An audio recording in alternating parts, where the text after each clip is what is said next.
आप सभी लोगों को नमस्कार। तो आइए शुरू करते हैं एक एग्ज़ाम के बारे में बातें करना, जिस एग्ज़ाम के बारे में ऑनलाइन में ज़्यादा जानकारी नहीं मिल पा रही है। और इससे भी बड़ी बात बताएं तो यहाँ पर इस एग्ज़ाम के बारे में सिलेबस के बारे में भी पता नहीं चल पा रहा है। तो मैं बात कर रहा हूँ जीआईसी के मेंस एग्ज़ाम, जो कि फरवरी में होने वाला है। तो जीआईसी जो है वो गवर्नमेंट इंटर कॉलेज जो यूपी के द्वारा एक तरीके से ये वैकेंसीज़ वगैरह निकाली गई हैं, और इसको जो एग्ज़ाम कंडक्ट करवाता है वो यूपीपीएससी कंडक्ट करवाता है। तो इस एग्ज़ाम का प्री हो चुका है और जितने भी स्टूडेंट जो भी प्री क्वालिफाई कर चुके हैं वो सभी अब इस एग्ज़ाम की तैयारी में लग चुके हैं। ये मेरे बताने से नहीं है, क्योंकि वो अपने आप में समझ चुके हैं कि यदि हमने एक पड़ाव पार कर दिया है तो दूसरे पड़ाव में हमें खुद बहुत ज़बरदस्त मेहनत करनी पड़ेगी यदि हमें एक सीट चाहिए। तो बात को समझने की कोशिश कीजिएगा। जो मैं समझाना चाहता हूँ कि सबसे पहले आपको बात ये बतानी है कि आपके पास प्री पेपर था जो कि आप लोगों ने क्वालिफाई कर लिया है, क्योंकि मुझे वही वीडियो बच्चे ज़्यादा देख रहे होंगे जो इसका प्री क्वालिफाई कर चुके होंगे। और भी कोई न्यू एस्पायरेंट्स हैं जो देख रहे हैं तो अगली बार जो वैकेंसीज़ आएंगी उसके लिए आप अभी से तैयार अपने आप को कर सकते हैं आने वाले समय के लिए। तो जो पहला पेपर था वो ऑब्जेक्टिव था, बात समझ में आ रही है। और हमारे साथ ऑब्जेक्टिव पेपर में कोई दिक्कत नहीं है, क्योंकि वो हमारे एक तरीके से कंफर्टेबिलिटी लेवल में आ चुका है, क्योंकि हम लगातार क्वेश्चंस प्रैक्टिस करते करते अपने आप को ऑब्जेक्टिव में ढाल लिया है। लेकिन जो जीआईसी का मेंस एग्ज़ाम है वो सब्जेक्टिव है, और मैं अगर आपको बात बताऊं तो यहीं पर अब सब कुछ टिका है। ये सब्जेक्टिव होना ही अपने आप में जो कंपटीशन है उसको बहुत कम कर देता है। ऐसा लगेगा सर मेल में जो कैंडिडेट हुए हैं वो समथिंग 1200 प्लस हुए हैं, और 1200 प्लस पे 106 सीट्स हैं, ठीक है। गर्ल्स में 59 सीट्स हैं और 500 समथिंग 50 प्लस 90 अराउंड हुए हैं जितने भी एस्पायरेंट्स हैं प्री में क्वालिफाई। तो अब आप बोलोगे सर कंपटीशन तो फिर भी एक अच्छा खासा है कि हर एक सीट पर अगर एवरेज बात की जाए तो 10 से 12 स्टूडेंट फाइट कर रहे होंगे। लेकिन मैं फिर से कह दूं, ये एग्ज़ाम क्योंकि सब्जेक्टिव है तो अपने आप में कंपटीशन कम हो चुका है। उसका कारण ये है क्योंकि हर किसी को केमिस्ट्री आना एक अलग बात है, और उस केमिस्ट्री को जो आपको आती है उसको प्रेजेंट करना एक अलग बात है। और आप में से ऐसे बहुत सारे लोग होंगे जिनकी राइटिंग भी ख़राब होगी, तो अपने आप को पहले से ही हारा हुआ मानकर सोच लिए होंगे यार हमारा तो प्रेजेंटेशन ही अच्छा नहीं है। प्रेजेंटेशन बोले तो आप दिमाग में रखते हो राइटिंग, तो हमारी चीज़ हो ही नहीं सकती। तो एक बात आपको यहाँ पर क्लियर कर दूँ यार कि राइटिंग अच्छी और ख़राब होना ये कोई प्रेजेंटेशन नहीं होती है। यदि आप उस ख़राब राइटिंग के साथ भी चीज़ें प्रेजेंटफुल बना पाते हो, मीनिंगफुल बना पाते हो, तो आपने सब्जेक्टिव पेपर का मतलब समझ लिया है।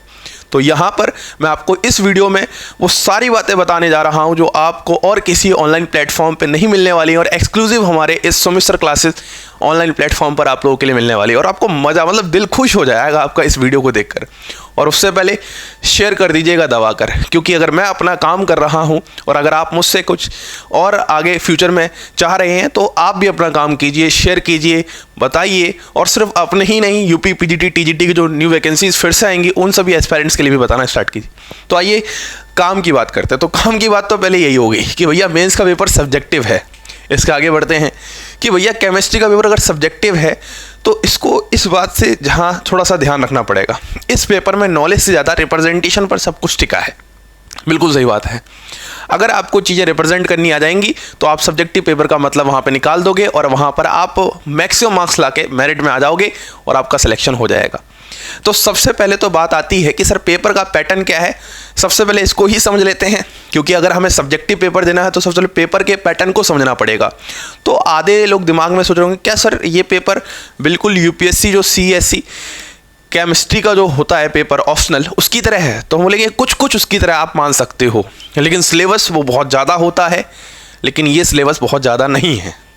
इस बात को समझिए, सिलेबस में डिफरेंस है सिलेबस में, और अगर सिलेबस में डिफरेंस है तो पूछे जाने क्वेश्चंस के लेवल में भी डिफरेंस होगा। सीधी सी बात है यार। लेकिन हाँ, लिखने का तरीका, लिखने की सारी चीज़ें लगभग अगर आप उसको पैरामीटर स्टैंडर्ड मान के चलोगे तो आपका बहुत ज़बरदस्त हो जाएगा, ठीक है। ऐसे धीमे धीमे अपन डिस्कस करते रहेंगे बातों को लेकर। तो सबसे पहले पेपर पैटर्न को समझ लेते हैं। पेपर पैटर्न जो है वो आपका पेपर 1 है सबसे पहले, जिसमें जनरल हिंदी 50 मार्क्स का और ऐसे हिंदी 50 मार्क्स का है। तो ये आपके पास ओवरऑल 100 मार्क्स का आता है, ठीक है। तो 100 मार्क्स की कैसे क्या तैयारी करें, तो आप जब सर्च करोगे तो आपको ऐसे बहुत सारे यूट्यूब चैनल्स बढ़िया से मिल जाएंगे जहाँ पे आपको प्रॉपर हिंदी का जो कंपलसरी पेपर है उसके बारे में ही बताया जाएगा। तो यहाँ पर मैं थोड़ी सी अगर आपसे बात कर लूँ, ये जो पेपर है ये आपके पास कैसा पेपर है, ये वाला पेपर कंपलसरी पेपर है, मतलब सभी सब्जेक्ट में ये वाला पेपर होगा ही। और अगर मुझे मौका मिला तो मैं इस कंपलसरी पेपर के बारे में भी बातें कर लूँगा, क्योंकि मेरी 10th तक हिंदी अच्छी खासी मतलब बढ़िया थी। तो मैं आपको बता दूंगा कि इसमें भी किस तरीके से निबंध लिखा जाएगा, किस किस बात पे ध्यान रखा जाएगा, और फिर ये भी बता दूंगा कि जो जनरल हिंदी है उसमें क्या क्या बातें पढ़ना ज़रूरी है। क्योंकि यार मैं ये सब इसलिए बता रहा हूँ, इसके बारे में ऑनलाइन प्लेटफॉर्म्स पर सटीक जानकारी नहीं है जानकारी बिल्कुल, लेकिन इतनी सटीक नहीं है कि सिलेबस वगैरह कैसे क्या तैयारी करें, क्या सारी चीज़ें हैं, वो सब धीमे धीमे आपको बताने जा रहा हूँ अपने इस प्लेटफॉर्म पर। पेपर 2 भैया ये अपना मेन पेपर है, इसी पेपर पर अपन को क्या करना है, टारगेट करना है। तो जो पेपर 2 है वो सब्जेक्ट है, सब्जेक्ट स्पेसिफिक है। अगर आप केमिस्ट्री से तैयारी कर रही हो तो केमिस्ट्री ही आपको यहाँ पर पूछी जाने वाली है। ये 100 मार्क्स का था, ये 300 मार्क्स का है। और सबसे इंपॉर्टेंट बात, सब्जेक्टिव पेपर है। मैं बार बार सब्जेक्टिव इसलिए बोल रहा हूँ ताकि आप कम से कम इस वीडियो को ख़त्म करते हुए दिमाग में एक बात छाप लो, केमिस्ट्री आना अलग बात है और केमिस्ट्री को रिप्रेजेंट करना अलग बात है। सेक्शन 3 सेक्शन होने वाले हैं ABC टाइप करके। नंबर ऑफ क्वेश्चंस 20 होने वाले हैं। ऑल क्वेश्चंस कंपलसरी होंगे। और क्वेश्चन जरूरी नहीं है कि यार एक ही क्वेश्चन पूरा हो, पार्ट्स में भी क्वेश्चन दिए हो सकते हैं। एक क्वेश्चन का भी ABCD टाइप पार्ट आ सकता है। ऐसे क्वेश्चंस बहुत ज़्यादा पूछे जाते हैं और टाइम आपके पास 3 घंटे है। तो आप यहाँ पर एक कंपैरिजन कर सकते हो, मतलब एक ही दिन पेपर होने वाला है, इसका भी टाइमिंग होगा, इसका भी होगा, बीच में गैप हो सकता है, बिल्कुल गैप होने के बाद ही होगा, ठीक है। और नहीं भी है तो भैया मेरे पे नहीं बोलिएगा सर आपने तो बोला था, क्योंकि इस पेपर के बारे में सिलेबस तक नहीं बताया गया अभी तक, कहीं पर भी ऑफिशियल वेबसाइट वगैरह में भी कुछ नहीं बताया गया। तो मैं जो यहाँ पर जानकारी दे रहा हूँ आपको बहुत हेल्पफुल होने वाली है, ठीक है। तो ये समझ में चुके हो आप ना। अब आइए पेपर 2 को थोड़ा डिटेल में बात करते हैं।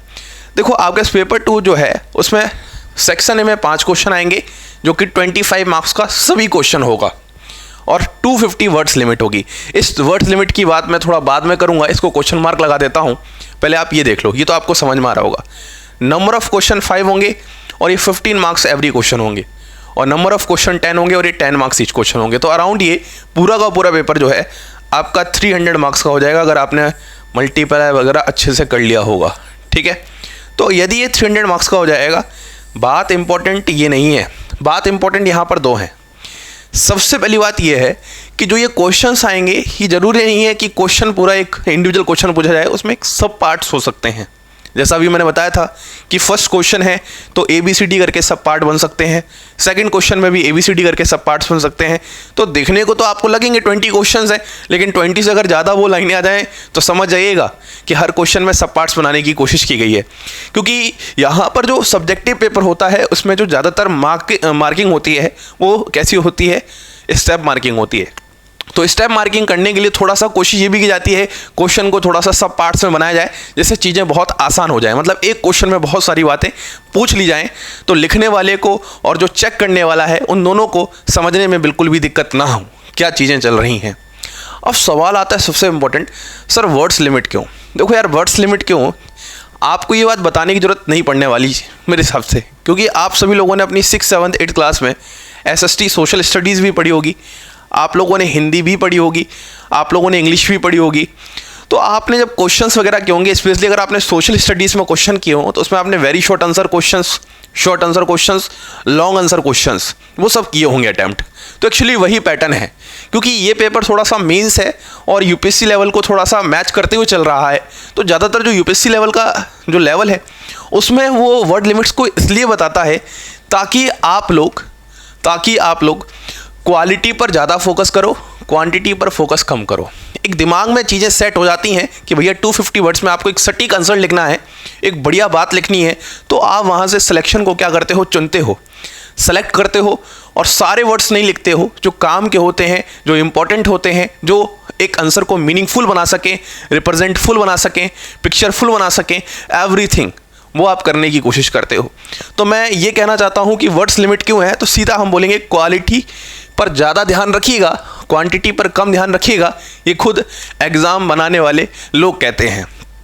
तो यहाँ 250 वर्ड्स हैं, तो ऐसा नहीं कि 250 वर्ड से 260 हो जाएगा, 275 हो जाएगा तो आपके नंबर कट जाएंगे, और ऐसा भी नहीं है कि 250 से 220 हो जाएगा, 230 हो जाएगा तो नंबर कट जाएंगे। हाँ, लेकिन एक आइडिया दिया है तो आइडिया उसी के हेरफेर रखिएगा। अब नहीं 250 में आप 100 वर्ड्स लिख रहे हो तो फिर उसका मतलब नहीं ना यार, फिर तो यहाँ पर 150 वर्ड्स और 50 वर्ड्स का तो कोई मतलब नहीं निकलने वाला। हर एक जो एग्ज़ाम का मार्क्स बना है वो इन वर्ड्स लिमिट के आधारित पर भी चीज़ें सेट की गई हैं कि आपको यहाँ पर छोटा आंसर लिखना है, कम शब्दों में ज़्यादा मीनिंगफुल बनाना है, यहाँ पर थोड़े शब्द और ले लीजिए और यहाँ पर थोड़े शब्द और ले लीजिए, क्योंकि क्वेश्चन भी ऐसे होंगे जहाँ पर कभी कभी कोई क्वेश्चन कम शब्दों में नहीं समझा पाएंगे तो हम 50 वर्ड्स यूज़ नहीं कर पाएंगे, वहाँ क्वेश्चन भी 50 वर्ड्स का नहीं आएगा, वहाँ 250 वर्ड्स का आएगा। तो कुल मिला के एंड में जो हमारा मोटिव होना चाहिए वो क्वालिटी ग्रेटर देन क्वांटिटी होना चाहिए। उम्मीद है आपको ये बात बहुत अच्छे से समझ में आ रही है और इसको दिमाग में बैठा लो यार। मैं फिर से कह रहा हूँ, अगर आप इस बात को दिमाग में बैठा लोगे तो मान जाओ कि आप लोगों का स्पेलिंग वगैरह चेक कर लेना ना, तो मान जाओ कि आप लोगों को बहुत हेल्प मिलने वाली है। यही है वो बात जो मैं बहुत आपको सटीक बात बता रहा हूँ इस सब्जेक्टिव पेपर के बारे में। उसके बाद आपने आज तक ज़्यादातर ऑब्जेक्टिव पेपर दिए हैं, ठीक है भाई। सब्जेक्टिव पेपर में क्या बातें ध्यान रखनी है, बहुत बढ़िया, क्योंकि मैंने शुरू से ही कहा है सब्जेक्टिव पेपर है, सब्जेक्टिव पेपर है, तो अब इसमें क्या क्या बातें ध्यान रखनी है जो आपको सब्जेक्टिव पेपर को और अच्छा बना सके, क्योंकि अल्टीमेटली हमें तो एग्ज़ाम फाइट करना है, हमें तो सिलेक्शन चाहिए। मेहनत भी हमने बहुत ज़बरदस्त की है, प्री क्वालिफाई किया है। आधे सोच रहे होंगे सर हमारा तो तुक्के से हो गया, हमने कोई मेहनत नहीं की है, लेकिन अब मेहनत करनी पड़ेगी। अब नहीं होने वाला तुक्के से, अब आपको रिप्रेजेंट करना सीखना पड़ेगा, आपको कुछ बातों को ध्यान देना पड़ेगा। और अगर इन बातों पे आप लगातार 2 महीने, लगभग जितना भी टाइम अभी बच रहा है, 1.5 महीने 2 महीने का, आप लगातार लगे रहो यार, लगे रहो।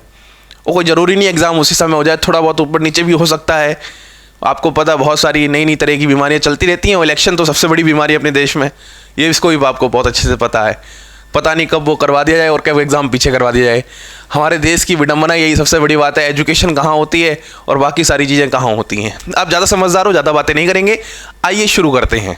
सब्जेक्टिव पेपर पे ध्यान देंगे ना, सब्जेक्टिव पेपर। तो एक काम करो, जहाँ पे आप सोते हो ना वहाँ पे आप चिपका भी लो सब्जेक्टिव।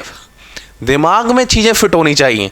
ऐसा नहीं हमें पता है, जब तक वो आंखों के सामने बार बार नहीं आएगा तब तक हम अपने आप को नहीं ढाल पाएंगे। और जैसे ही ढाल लोगे एक बार, अपना एक बहुत ही फेमस डायलॉग है, एक बार सीख जाओ करना क्या होता है, फिर तो वही करना होता है जो हो रहा होता है। एक बार सीख जाओ सब्जेक्टिव पेपर को कैसे अटेम्प्ट करेंगे, फिर तो वैसे ही है जो हो रहा होता है। मज़ा आया होगा ये चीज़ सुन के आपको। खास बातों में सबसे पहली बात है, लिखने के लिए आंसर्स ज़्यादा से ज़्यादा समय निकालना है। आपको अपना जो ज़्यादा समय डेडिकेट करना है आप पढ़ने का, कोई क्वेश्चन सॉल्विंग नहीं करनी है, कोई ज़्यादा थ्योरी वगैरह भी अभी नहीं पढ़ना। आपने सब पढ़ रखा है, ऑब्जेक्टिव पेपर निकाल रखा, आपको थ्योरी वगैरह आती है। किसी भी आंसर को कैसे रिप्रेजेंट करना है, कम शब्दों में कैसे करना है, अपने आप को ऐसे ढालो कि आपको नहीं पता कि कौन सा 50 वर्ड्स में लिखना होगा क्वेश्चन आएगा, कौन सा 150 वर्ड्स का होगा, कौन सा 250 वर्ड्स का होगा। तो हर एक क्वेश्चन को कोशिश करो 50 वर्ड्स में भी लिख सको, 150 वर्ड्स में भी लिखो और 250 वर्ड्स में भी लिखो। एक्चुअली मैं आपको थोड़ा सा एसएसटी का आइडिया देता हूँ। जब मैं सोशल स्टडीज़ पढ़ता था 6th क्लास में, तो वहाँ पर मैं पहली बार 5th से जब 6th में पहली बार, आप भी गए होगे अपनी ज़िंदगी में, मैं भी पहली बार ही गया था, तो वहाँ पे सोशल स्टडी का जो पहला पेपर था मेरा 6th क्लास में, बहुत ही गंदा गया था। मुझे पता ही नहीं था कि हिस्ट्री में लिखना क्या था, है ना। तो हिस्ट्री में मुझे पता ही नहीं चल रहा था, क्योंकि हमने तो आज तक सीधी सीधी बातें की हैं, कभी घुमाने वाली बात कभी की नहीं ज़िंदगी में। तो जब मैं पेपर देकर घर गया तो पापा को बताया ऐसे ऐसे कि पेपर ख़राब गया। तो ठीक है, पापा ने बोला ख़राब गया। तो जब नंबर आए तो पापा को भरोसा हो गया, हाँ बिल्कुल सही कह रहा आप तो ये, और ठीक था, अपने स्कूल में पढ़ने में ठीक ठाक था।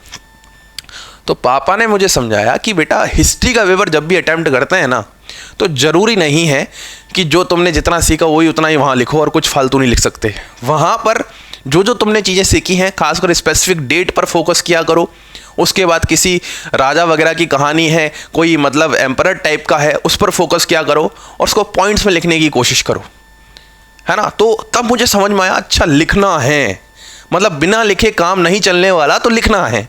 ऐसा ही है कि जब तक आप लिखने की प्रैक्टिस नहीं लेके आओगे, आप सोचोगे हमें केमिस्ट्री आती है, तो आप समझ जाइए आपको आती ही है और वो आती ही रहेगी, एग्ज़ाम के लिए नहीं आती बस। उसके बाद तो आर्ट्स से आपको लगता होगा सर ज़्यादा समय है, तो यार एक बात बताओ, आज तक कभी सब्जेक्टिव पे टाइम भी दिया है? हमेशा ऑब्जेक्टिव ही करते रह गए। तो अब जो मौका मिला है सब्जेक्टिव का एग्ज़ाम देने में, तो अब तो मेहनत कर लो यार। केमिस्ट्री की नॉलेज होना अलग बात, और प्रेजेंट करना अलग बात। This is Sumit sir special line. मैं हमेशा कहता हूँ केमिस्ट्री की नॉलेज होना अलग बात होती है, उसको प्रेजेंट करना अलग बात होती है। जरूरी नहीं है कि जिसको केमिस्ट्री आती है वो प्रेजेंट कर ले, जरूरी नहीं है जिसको केमिस्ट्री नहीं आती वो प्रेजेंट ना कर पाए। बहुत ज़बरदस्त प्रेजेंट कर सकता है, क्या पता वो आंसर उसके सामने खुला और वो अपनी राइटिंग में उसको और ज़्यादा मीनिंगफुल बना सके। इसीलिए ये एक आर्ट है, अपने आप में एक अलग आर्ट है, सेपरेट आर्ट है, तो इसको आपको समय देना पड़ेगा। और एक आर्ट को, एक कला को बेहतरीन बनाने के लिए आप जितना समय दोगे मज़ा आ जाएगा। उसके बाद थर्ड, हर आंसर्स में कुछ ना कुछ जोड़ने की कोशिश कीजिए, जिसमें जोड़ने का मतलब है अपनापन लाइए। जैसे कोई भी क्वेश्चन है, मान लो मैंने उसका आंसर लिख दिया, तो ज़रूरी नहीं कि मेरा लिखकर आपने बस उसको छाप लिया और हो गया, नहीं, आप उसमें कुछ जोड़ने की कोशिश कीजिए, अपने आप से अपनापन लाइए। क्योंकि आप क्या चाहते हो सर, आप एक एक करके क्वेश्चन लिखो और उसके आंसर लिखा दो, इससे क्या हुआ भाई? राइटिंग स्किल तो आपकी अच्छी होनी चाहिए ना। मेरी राइटिंग स्किल होने से क्या होगा? आपको पेपर फाइट करना है, जब क्वेश्चन आएगा आपका एग्जाम में कैसे दिमाग वर्क कर रहा है, आप किस तरीके से कहाँ पर चीज़ों को रिप्रेजेंट कर पा रहे हो, ठीक है, तो ये चीज़ आप पर डिपेंड करेगी ना। तो आपको थोड़ा सा जोड़ने की कोशिश करते रहनी चाहिए। 3 पॉइंट्स हो गए। बहुत ज़बरदस्त मेहनत की ये सब चीज़ें खोजने में, निकालने में। Share as much as possible ज़बरदस्त तरीके से, ताकि जितने भी एस्पायरेंट मेंस की तैयारी कर रहे हैं इस बार, जेईसी की या यूपीएससी की भी कोई तैयारी कर रहा है और देख रहा है, समझ जाइएगा तूफान मचेगा आने वाले समय में। क्वेश्चन सोर्स, यूपीएससी मेंस और यूनिवर्सिटी पेपर्स, मेनली ये आपके क्वेश्चन सोर्स होंगे। जो यूपीएससी का मेंस होता है केमिस्ट्री का, और जो यूनिवर्सिटी के पेपर्स होते हैं वो भी सब्जेक्टिव होते हैं। और एक और ख़ास बात जोड़ दूंगा यहाँ पे, जो यूपीपीसीएस होता है भैया, यूपीपीसीएस, उसके भी पेपर्स आपका एज अ सोर्स काम कर सकते हैं। केमिस्ट्री की बात कर रहा हूँ क्योंकि केमिस्ट्री सब्जेक्ट पढ़ा रहा हूँ यहाँ पे, ठीक है। तो ये आपके पास 3 सोर्सेज का काम कर रहे हैं, और तीनों में से ही यूपीपीसीएस वाला सोर्स सबसे ज़्यादा इंपॉर्टेंट है, सबसे ज़्यादा इंपॉर्टेंट है। क्योंकि भाई यूपीपीसीएस का लेवल इतना ज़्यादा हार्ड नहीं होता, यूपीएससी जितना थोड़ा सा लेवल नीचे रहता है, और यूपीपीसीएस से भी लेवल थोड़ा नीचे रहेगा जीआईसी मेंस का, ज़्यादा भी ऊपर नहीं जाएगा उसके, या बराबर मैच करेगा या थोड़ा सा नीचे रहने की कोशिश करेगा। इंटर कॉलेज की बात करने जा रहे हो भैया, कोई आपको कॉलेज वगैरह नहीं पढ़ाना, इंटर कॉलेज पढ़ाना है। इंटर कॉलेज जानते हैं ना सभी, बिल्कुल। लगातार आंसर को बेहतर बनाने की कोशिश करना है, मतलब टाइम मैनेज करना है। देखो कभी कभी क्या होता है, हमें चीज़ आती है, हम रिप्रेजेंट करना भी आता है, लेकिन हम टाइम मैनेज नहीं कर पाते, जिससे हमारे क्वेश्चन छूट जाते हैं, और यहाँ से बहुत दिक्कत होती है।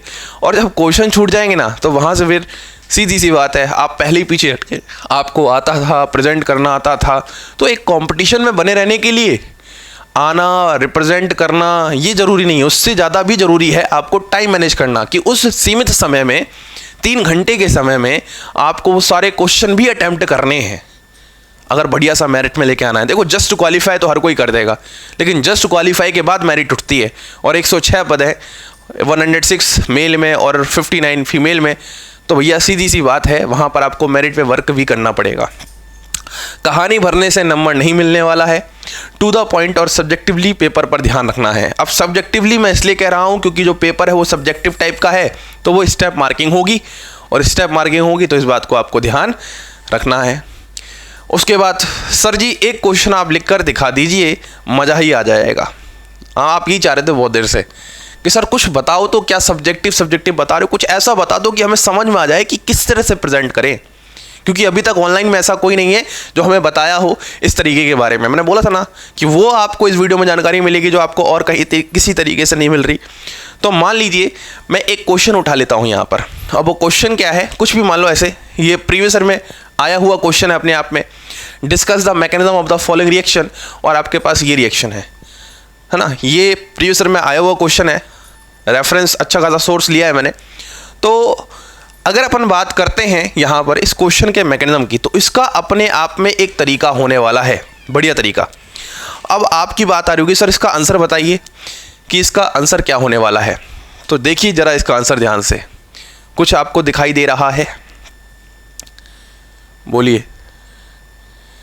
सबसे पहले जो है मैंने रिएक्शन को लिखा है, ये चीज़ समझना बहुत ज़रूरी है, ये अंडरस्टैंडिंग करना बहुत ज़रूरी है। अगर आप इतना अंडरस्टैंडिंग कर जाओगे ना, मज़ा आ जाएगा, मतलब यार। इसको अभी मैंने अपने तरीके से लिखा है, और मैं आपसे उम्मीद करता हूँ इसी क्वेश्चन को आप अपने तरीके से अपना रूप भी दो, अपनापन बनाओ इसमें। सबसे पहले मैंने क्या किया, रिएक्शन को ऊपर लिख दिया, और वहाँ पर थोड़ा सा मैंने कंपाउंड के नाम और थोड़ा सा अटैकिंग एजेंट को स्पेसिफाई कर दिया है। Br2 ब्रोमिनेटिंग एजेंट है और Fe Br3 हैलोजन कैरियर है। बात समझ में आ रही है? जो सबसे ऊपर लिखा है ना वो हैलोजन कैरियर लिखा है, क्योंकि भैया जितने भी लुईस एसिड होते हैं, क्योंकि सर FeVr3 एक लुईस एसिड है और वो एक हैलोजन कैरियर का काम करेगा, तो ये थोड़ा सा मैंने स्पेसिफाई कर दिया ताकि एग्जामिनर का जो ध्यान है वो पहली ही लाइन में बहुत ज़बरदस्त तरीके से जाए कि हमें क्वेश्चन मिला किस रूप में था और इस बंदे ने स्टार्ट किस रूप में किया। दिस इज़ द मतलब अंडरस्टैंडिंग पावर जो आपके लिए सब्जेक्टिव पेपर में होनी चाहिए मेरे हिसाब से, जो मुझे लगता है। मैं बहुत बड़ा ज्ञानी और ज्ञाता तो नहीं हूँ, लेकिन जितनी भी मेरी नॉलेज है आज तक की केमिस्ट्री की, तो मुझे पता है रिप्रेजेंटेशन करना अपन को आता है, और अगर अपन को आता है तो आप भी आपको सिखा सकते हैं सभी को, ठीक है। फिर मैंने लिखा है this reaction is an example of electrophilic substitution reaction. ये लाइन लिखनी जरूरी थी क्योंकि हमें आना इज़ अलग बात, वहाँ पर रिप्रेजेंट करके बता देना कि हमें क्या क्या आता है बहुत अच्छी बात होती है। तो इलेक्ट्रोफिलिक सब्स्टिट्यूशन रिएक्शन होती है। इसमें स्टेप 1 है जनरेशन ऑफ इलेक्ट्रोफाइल। तो दिस इज़ द तरीका, जहाँ पर देखोगे एरो का अगर ध्यान, तो एरो को मैंने बहुत ही सटीक तरीके से बनाया है। और आप इस चैनल की कम्युनिटी पोस्ट पे चले जाइएगा तो वहाँ पर भी मैं ये फोटो डाल दूंगा अच्छे से, और हमें इंस्टाग्राम वगैरह पे टेलीग्राम पे फॉलो कर लो TGT PGT के, तो वहाँ पे भी डाल दूंगा। तो जिस तरीके से पूरा स्टेप हुआ तो वहाँ पर Br+ बन गया, और Br+ is bromonium ion desired electrophile.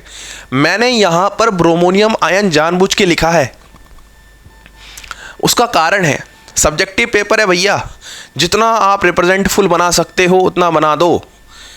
उसके बाद फॉर्मेशन ऑफ इंटरमीडिएट कार्बोकटायन, तो जैसे मैंने इलेक्ट्रोमेरिक इफेक्ट लगा के इस तरीके की पूरी कहानी बनाई, फिर रेजोनेटिंग स्ट्रक्चर्स बनाए मैंने, और फिर एक रेजोनेंस हाइब्रिड बनाया। तो इससे एग्जामिनर को ये लगेगा कि इस बंदे को अच्छी खासी नॉलेज है ऑर्गेनिक केमिस्ट्री की। रेजोनेटिंग स्ट्रक्चर क्या होता है, रेजोनेंस हाइब्रिड क्या होता है, और रेजोनेंस हाइब्रिड को ज़रा ध्यान से देखोगे तो मैंने किस तरीके से इसको रिप्रेजेंट किया है, वो भी अपने आप में एक आर्ट है। और लास्ट स्टेप है लॉस ऑफ प्रोटॉन और फॉर्मेशन ऑफ प्रोडक्ट। मजा आ गया, मतलब लॉस ऑफ प्रोटॉन हो जाएगा और फाइनली रीगेन इन एरोमेटिसिटी आ जाएगी। तो अगर आप लास्ट स्टेप में एक लाइन और लिख दो, देखो अपनापन ऐसा ही बनाया जा सकता है। अगर लास्ट स्टेप में आप एक लाइन और लिख दो रीगेन इन एरोमेटिसिटी, अलग से हाईलाइट करके, है ना, अलग से हाईलाइट करके, थोड़ा सा आपको चीज़ों को हाईलाइटिंग बनाना होगा, बहुत ज़रूरी है। रीगेन इन एरोमेटिसिटी, तो एग्जामिनर को ये लाइन बहुत ज़्यादा चमकेगी इस रिएक्शन के कंपैरिजन में, क्योंकि यहाँ पर होता ही इसलिए है। लास्ट स्टेप में एरोमेटिसिटी का रीगेन होना एक तरीके से ड्राइविंग फोर्स हो रही होती है। तो आप देख रहे हो, मतलब हम एक क्वेश्चन को किस तरीके से रिप्रेजेंट कर सकते हैं, कैसे लिख सकते हैं। अब इसी क्वेश्चन को 50 वर्ड्स में बोल दिया जाए तो ऐसा क्वेश्चन नहीं होगा। ये क्वेश्चन एक अच्छा खासा लेंथ लेगा, अराउंड 250 वर्ड्स आप गिन लो, तो अब गिनने मत बैठ जाना, थोड़ा और छोटा आप चीज़ों कर सकते हैं। अब आपको यही तो प्रैक्टिस चाहिए लिखते समय, जो 8 से 10 घंटे लगाओगे उसमें क्या खाली पेज खोल के क्या उस पे ऐसे करोगे, क्या उस पर तरीका निकाल के आओगे। हाँ यार, ये एक सटीक आंसर है, इतने वर्ड्स का है। लगातार प्रैक्टिस रहने से आपको पता चल जाएगा ये इतने वर्ड्स का है, ये इतने वर्ड्स का है, हम इसको छोटा कर सकते हैं, इसको बड़ा कर सकते हैं। तो यही आपको सीखते रहना है प्रैक्टिस करके, बस ख़त्म। तो उम्मीद है आपको ये चीज़ बहुत अच्छे से समझ में आएगी और मेरी मेहनत आपको बहुत अच्छी लग रही होगी। अप्रिशिएट कीजिएगा कमेंट्स में सभी लोग, जितने भी लोग इस वीडियो को देख रहे हो। नहीं किया ना तो आप लोगों को सबको अपनी मम्मी का समय दिक्कत हो जाएगी, नहीं तो फिर ठीक है। इसके बाद बात करते हैं लास्ट में, कम शब्दों में ज़्यादा मीनिंगफुल आंसर लिखना है। मैं फिर से वही लास्ट में बोलना चाहता हूँ, कम शब्दों में ज़्यादा मीनिंगफुल आंसर लिखना है। आपको क्या आता है अलग बात है, वहाँ क्या दिखा पा रहे हो वो अलग बात है। नेक्स्ट काम आपका है शेयर करना है बहुत ज़्यादा अच्छे लेवल पे। और फिर हमारा बहुत जल्दी TGT PGT बैच आने वाला है, KBS स्पेसिफिक, NBS, DSSS भी, आप किसी भी एग्ज़ाम की तैयारी कर रहे हो, UP PGT, RPSC first grade, ऐसा शानदार बैच आएगा ना, वो शानदार कंटेंट इस बार मिलेगा ना, जो मैं मेहनत करूँगा। आप लोग बोलोगे सर मज़ा आ गया, मतलब सब्जेक्ट सीख कर एग्ज़ाम निकालने में जो मज़ा है ना वो किसी चीज़ में नहीं है। तो वही मैं आपको सिखाना चाह रहा था। और आप हमारे टेलीग्राम चैनल ज्वाइन कर सकते हो, TGT PGT वाला। अगर आप इस YouTube के डिस्क्रिप्शन में जाओगे, एकदम एंड में, जो एकदम एंड में होता है पेज, उसमें टेलीग्राम चैनल लिखा हुआ है TGT PGT, उसको ज्वाइन कर सकते हैं आप। तो बस इतनी सारी बातें मुझे आपको बतानी थी। उम्मीद है आपको ये वीडियो बहुत हेल्प किया होगा आपकी तैयारी में, और ऐसे ही वीडियोस वगैरह मैं बीच में बनाऊंगा।